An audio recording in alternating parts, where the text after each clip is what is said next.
Hello everyone, welcome back to our channel Anu Telugu diaries. So daily అయితే కనుక morning లేచిన దగ్గర నుంచి lunch box preparations, afternoon lunch, తర్వాత ఈవినింగ్ చెర్రీని స్కూల్ నుంచి తీసుకొచ్చే వరకే చూపిస్తున్నాను కదా. సో ఫర్ ఎ చేంజ్ ఇవాళ అయితే ఈవినింగ్ 5 to 8:30 వరకు నేను చేసిన వర్క్స్ ఏంటి చిన్న వ్లాగ్ లాగా చేశాను అనమాట. పెద్దగా ఏముండవు అనుకోండి. ఈవినింగ్ అంటే మార్నింగ్ డే టైం అంతా చాలా బిజీగా ఉంటాము. ఈవినింగ్ అయితే మ్యాక్సిమం టైం ఏంటంటే చెర్రీని కొంచెము చదివించడము ఇట్లాంటివి. ఎందుకంటే మళ్ళీ వాళ్ళకి SA1 ఎగ్జామ్స్ అనేవి దగ్గరకు వస్తున్నాయి అన్నమాట. సో దానికోసం ఆ బిజీలో ఉన్నాను. ఐ థాట్ ఓకే, ఎప్పుడు మార్నింగ్ వ్లాగే కదా, ఇప్పుడు ఈవినింగ్ వ్లాగ్ కూడా చేద్దాము సరదాగా అని చెప్పి షూట్ చేశాను అనమాట.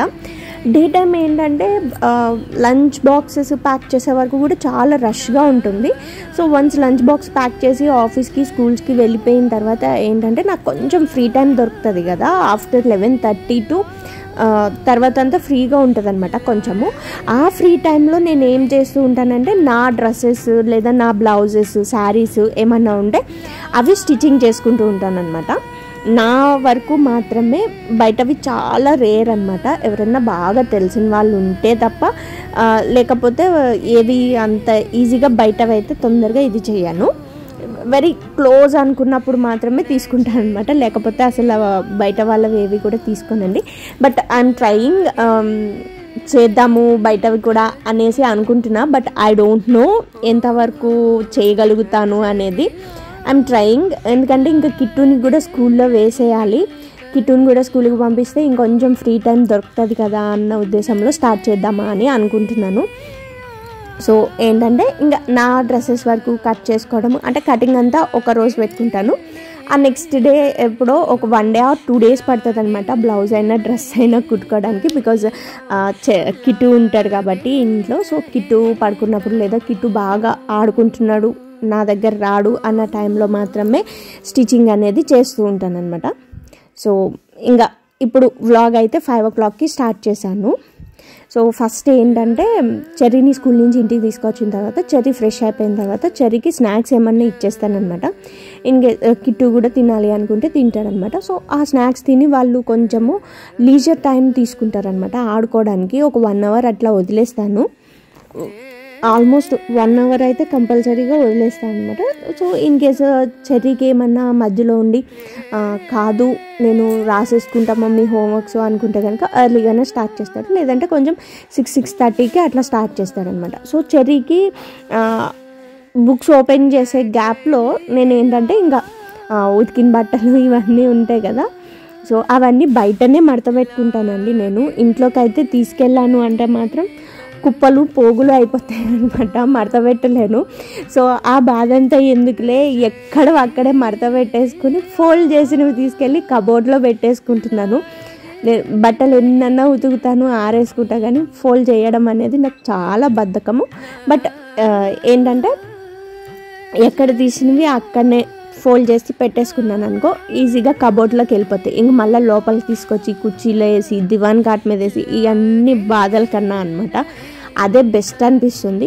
నాకు కూడా వర్క్ వెంటనే అయిపోయింది అన్న ఫీలింగ్ వస్తుంది అనమాట. ఎక్కడక్కడ మడత పెట్టేసుకుంటే క్లియర్ అయిపోతున్నాయి.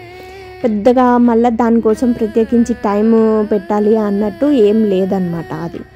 సో ఇంకా కిట్టు ఒక్కడే ఎక్కడో షాప్ ఉందంట అక్కడికి పోతాను అనేసి బయలుదేరాడు అనమాట. అఫ్కోర్స్ వాడేం వెళ్ళలేదు అనుకోండి, వచ్చేసాడు. ఇంకా మళ్ళీ ఈవినింగ్ డిన్నర్కి అయితే మాత్రం చపాతీ చేసి మీల్ మేకర్ కర్రీ వండుదామని అనుకున్నాను అనమాట. సో మీల్ మేకర్ అయితే ఫస్ట్ డే కొంచెము హాట్ వాటర్లో వేసి స్టెయిన్ చేసేసుకున్నాను. సో ఇంకా చపాతీ పిండిలో కూడా నేను ఆయిల్ అయితే యూజ్ చేయను. బట్ చెప్పాను కదా ఆల్రెడీ, అత్తయ్యకి ఆయిల్ అనేది ఎక్కువగా ఉంటేనే అది స్మూత్గా ఉంది అన్న ఫీలింగ్ ఆమెకు వస్తుంది. కాబట్టి ఆమెకి సెపరేట్గా చేస్తాను అనమాట చపాతీలు ఆయిల్ యాడ్ చేసి. అంటే పిండి తడిపినప్పుడు మాత్రం సాల్ట్ అండ్ వాటర్ మాత్రమే యూజ్ చేస్తాను. ఆయిల్ అసలు ఎక్కడ యూజ్ చేయనండి. బాగా మెత్తగా కలుపుకుంటా పిండిని మాత్రము. అండ్ చపాతీలు కూడా పలుచగానే వస్తాయి అన్నమాట ఒత్తుకునే టైంకి. కాకపోతే ఏంటంటే పిండిని మాత్రం ఒక 1/2 hour అన్నా హాఫ్ అన్ అవర్ మాత్రం రెస్ట్ ఇచ్చేస్తాను అనమాట కంపల్సరీగా. సో దెన్ అదేంటంటే పిండి మంచిగా నాని ఉంటుంది అనమాట. కిట్టు ప్లీజ్. సో నేను వాయిస్ ఓవర్ ఇస్తుంటే కిట్టు వచ్చి డిస్టర్బ్ చేస్తున్నాడు. I'm so sorry for the disturbance. So ఇంకా చపాతీ పిండి అదంతా తడిపి పెట్టేసుకున్నాను అనమాట. అండ్ కర్రీలోకి కావాల్సిన మసాలా పేస్ట్ కూడా రెడీగా చేసి పెట్టేసుకున్నాను. కర్రీ అయితే మాత్రం డీటెయిల్డ్గా ఈ వీడియోలో అయితే ఇంక్లూడ్ చేయట్లేదు. అది రెసిపీ షార్ట్ వీడియోలాగా పెడతానమాట. షార్ట్ వీడియోలో వస్తుందండి. బికాజ్ ఇందులో కూడా యాడ్ చేద్దాం అనుకున్నాను. But I thought okay short వీడియోలో అయితే కొంచెం ఎక్కువ ఇది వస్తుంది కదా, ఎక్కువ మంది చూడగలుగుతారు కదా, వ్లాగ్ ఇంత లెంత్ చూడకపోయినా కానీ కర్రీ వరకు అన్న షార్ట్ వీడియో పెడితే బాగుంటుంది కదా అనేసి షార్ట్ వీడియో అయితే యాడ్ చేస్తాను. కర్రీ డీటెయిల్డ్ రెసిపీ మొత్తం అనమాట. ఇంకా ఇదైతే సో వన్స్ ఇదంతా ప్రిపరేషన్ చేసి పెట్టేసుకున్నాను అనుకోండి, వన్స్ చెర్రీకి స్టడీ అనేది కంప్లీట్ అయిపోగానే దెన్ నేను ఇమీడియట్గా చపాతీలు చేయడానికైనా లేదా కర్రీ ప్రిపేర్ చేయడము, రైస్ ప్రిపేర్ చేయడానికన్నా నాకు ఈజీ అయిపోతుంది అనమాట. ఫస్ట్ ప్లాన్తోనే ఉంటాను. ఆఫ్టర్నూన్ చెర్రీని స్కూల్ నుంచి తీసుకురావడానికి వెళ్ళినప్పుడే చెర్రీని క్లియర్గా అడుగుతాను అనమాట. నైట్ ఏం తింటావు, ఏం కావాలి, ఇవన్నీ క్లియర్గా అడిగేసి రెడీగా పెట్టుకుంటాను.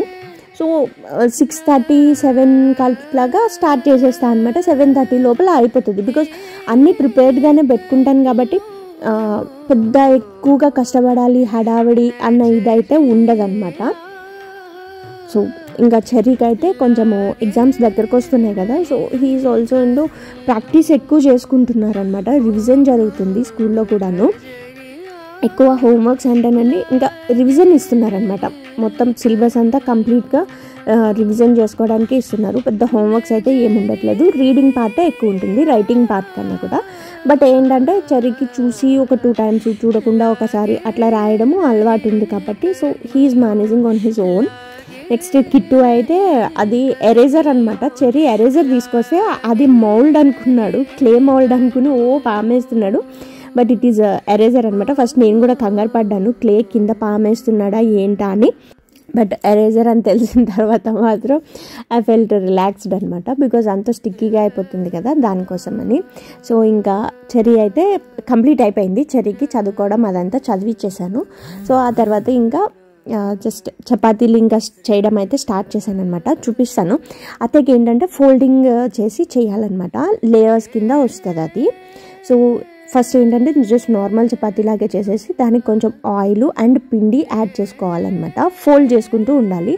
ఆల్మోస్ట్ 4 to 5 ఫోల్డింగ్స్ అయితే చేస్తానన్నమాట. ప్రతి ఫోల్డింగ్కి కూడా మామూలుగా అయితే జనరల్గా అయితే ప్రతి ఫోల్డింగ్కి అప్లై చేయాల్సిన అవసరం ఉండదు.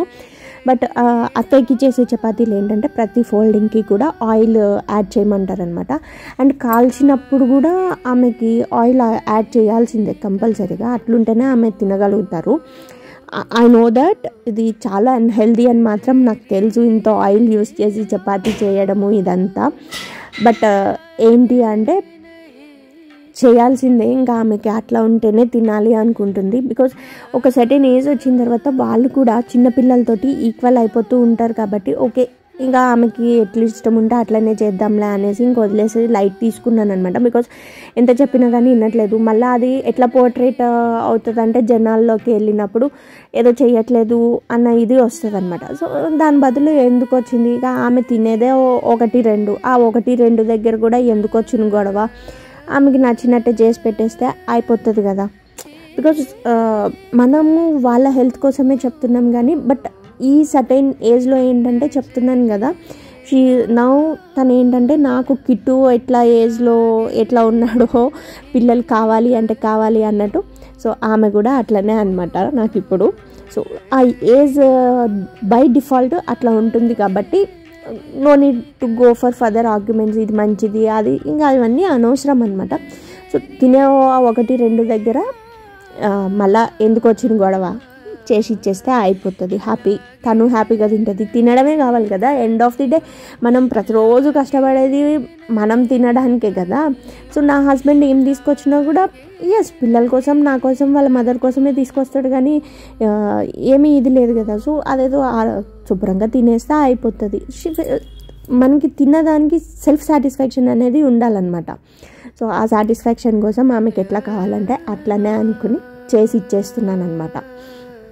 సో ఇవి కూడా చెర్రీకి అయితే కొంచెము ఆయిల్ వేసి కాల్చాను. సో అత్తయ్య చపాతీలు అయితే లాస్ట్కి కాల్చాను అనమాట. బికాజ్ ఇవి ఫస్ట్ మేము తినేవి కాల్ చేసుకున్నాను అనుకోండి, అత్తయ్యకి ఇంట్లో ఇంకా వేడివేడిగా పెట్టేయడానికి ఉంటుంది. లేకుంటే నేను అక్కడ తిరిగి ఇక్కడ తిరిగి అంటే కొంచెం సర్వ్ చేసేటప్పుడు ఇబ్బంది అవుతుంది అనేసి అత్తయ్య చపాతీలు మాత్రం లాస్ట్ని కాలుస్తాను, ఆయిల్ కొంచెం ఎక్కువ యాడ్ చేసుకుని.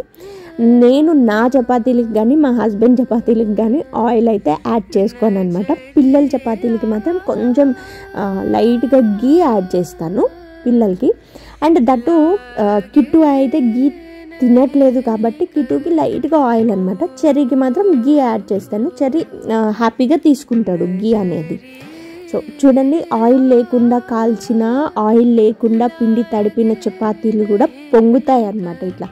అండ్ ఇవి పుల్కాల్లాగా డైరెక్ట్గా స్టవ్ మీద కూడా పెట్టాను నేను అసలు, బికాజ్ క్యాన్సర్ వచ్చే ఛాన్స్ ఉంటుంది అన్నారు కాబట్టి స్టవ్ మీద డైరెక్ట్గా అయితే ప్లేస్ చేసి వాటిని కాల్చను అనమాట. అట్లా స్టవ్ మీద డైరెక్ట్గా ప్లేస్ చేసి కాల్చినవి తిన్నప్పుడు కూడా తొందరగా డైజెస్ట్ అవ్వవు అనమాట.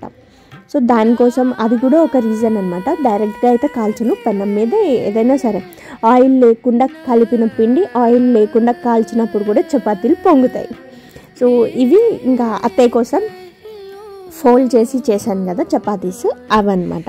సో ఏంటంటే ఇవి ఒక 3 కాల్ చేసి ఇమీడియట్గా ఇచ్చేసాను అనుకోండి, అత్తయ్యకి వేడివేడిగా తినేస్తారు. లేదంటే నేను హాట్ బాక్స్లో పెట్టి నేను అక్కడ తిరిగి ఇక్కడ తిరిగి నాకు ఈ చపాతీలు మాడిపోతాయి, ఆమెకి సరిగ్గా సర్వ్ చేయలేదు అన్న ఇది ఉంటుందన్నమాట. అందుకోసం అనేసి ఇమీడియట్గా కాల్చినట్టు ఇచ్చేస్తే అయిపోతుంది. సో కర్రీ మాత్రం మీల్ మేకర్ కర్రీ చాలా ఎక్సలెంట్గా వచ్చిందనమాట. టేస్ట్ మాత్రం నాకు బాగా నచ్చింది. నాకే కాదు, చెర్రీకి కూడా చాలా నచ్చిందనమాట కర్రీ. బికాజ్ మైల్డ్ స్పైసెస్ తోటి చేశాను, అసలు స్పైసీగా అయితే లేదు. బట్ యూనో బయట మీల్ మేకర్ పరోటాకి ఇస్తారు కదా కర్రీ, సో ఆల్మోస్ట్ టేస్ట్ అయితే అలాగే వచ్చిందనమాట. పరోటాకి ఇచ్చే కర్రీ ఫ్లేవర్ అయితే వచ్చింది, బట్ ఇంకా కొంచెము స్పైసీగా ఉంటే బాగుండునేమో అనిపించింది నాకైతే. కానీ పిల్లలు, అత్తయ్య కూడా ఎక్కువ స్పైసీగా ఏం తినరనమాట. మరీ స్పైస్ ఎక్కువ ఉన్నా ఆమె కూడా తిన్నారు కాబట్టి ఇంకా పిల్లలు అత్తయ్య కోసం అని చప్పగా అంటే ఉప్పు లేకుండా అని కాదండి, మళ్ళాను స్పైస్ లెవెల్స్ తగ్గించి చేశాను అనమాట. ఉప్పు అయితే నార్మల్గానే ఉంటుంది. సో అదనమాట. కర్రీ అయితే మాత్రం షార్ట్ వీడియో పెడతాను అని చెప్పాను కదా, అది కూడా పోస్ట్ చేస్తాను. అంతే అండి ఈ వీడియో అయితే. ఇంకా చపాతీలు అయిపోయేసరికి ఆల్మోస్ట్ 7:30 అయింది. సో ఇంకా నేను, పిల్లలు, అత్తయ్య అందరం కూడా చపాతీలు అయితే తినేసాము. సో ఈ చపాతీ, ఈ ప్లేటింగ్ ఇది మాత్రం అత్తయ్య కోసం అనమాట. Chapati, meal maker curry and chutney అనమాట. కొంచెము చట్నీ కూడా ఏంటంటే బెల్లం ఆవకాయ. సో అదనమాట. ఇంకా టిఫిన్ చపాతీలు అన్నీ తినేసిన తర్వాత వాకింగ్ చేద్దామని బయటకు వచ్చాను. బట్ వాకింగ్ కాదు, ఆ బెంచ్ మీద కూర్చొని రిలాక్స్ అయిపోయాను అనమాట. చెర్రీ కిట్టు అయితే కింద ఆడుకుంటున్నారు. So that's it for today video. Please subscribe to my channel Anu Telugu diaries. Thank you so much. Please like, share, comment and subscribe, and please press the bell icon for more updates and notifications. Thank you so much. ఇప్పటి వరకు నా channel subscribe చేసుకుని నన్ను encourage చేస్తున్న వాళ్ళందరికీ కూడా thank you so much, and subscribe చేసుకున్న వాళ్ళకి కూడా థ్యాంక్ యూ సో మచ్.